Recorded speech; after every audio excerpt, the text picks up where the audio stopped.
بسم اللہ الرحمن الرحیم۔ شروع کرتا ہوں اللہ تعالیٰ کے نام سے جو بڑا مہربان نہایت رحم والا ہے۔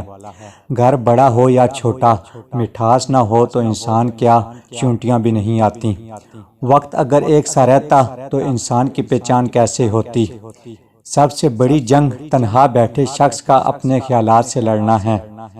اگر کوئی چیز تقدیر میں نہیں بھی لکھی تو پھر بھی دعا ضرور کرنی چاہیے، کیونکہ تقدیر کے سامنے ہم بے بس ہیں، تقدیر لکھنے والا تو بے بس نہیں ہے۔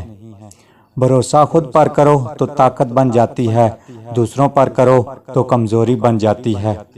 کچھ تلخیاں، کچھ دن، کچھ لمحے ہمیشہ یاد رہتے ہیں۔ کچھ دیر کی خاموشی ہے، پھر شور آئے گا۔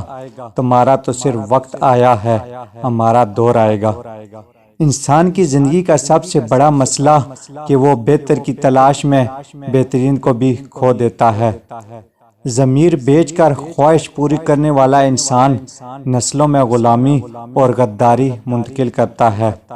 تکلیف میں صبر سے کام لو، کیونکہ سونے کو آگ سے آزمایا جاتا ہے اور مومن کو تکلیف سے۔ خامیاں سبھی میں ہوتی ہیں مگر نظر صرف دوسروں میں ہی آتی ہیں۔ حسین ترین ہو جاتی ہے وہ خوشی جو غموں کے بیچ ملتی ہے، اور یادگار ہو جاتا ہے وہ غم جو خوشیوں کے درمیان آتا ہے۔ مضبوط لوگ خاموش رہتے ہیں، کسی سے شکایت نہیں کرتے۔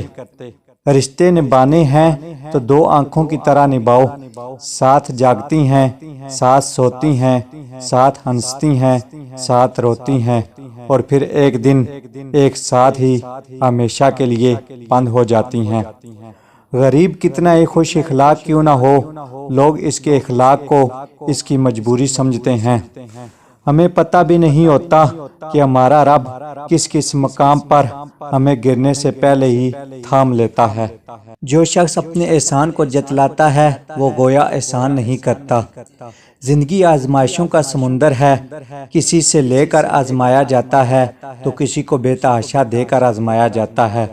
بس کہیں صبر کی اور کہیں شکر کی آزمائش ہے۔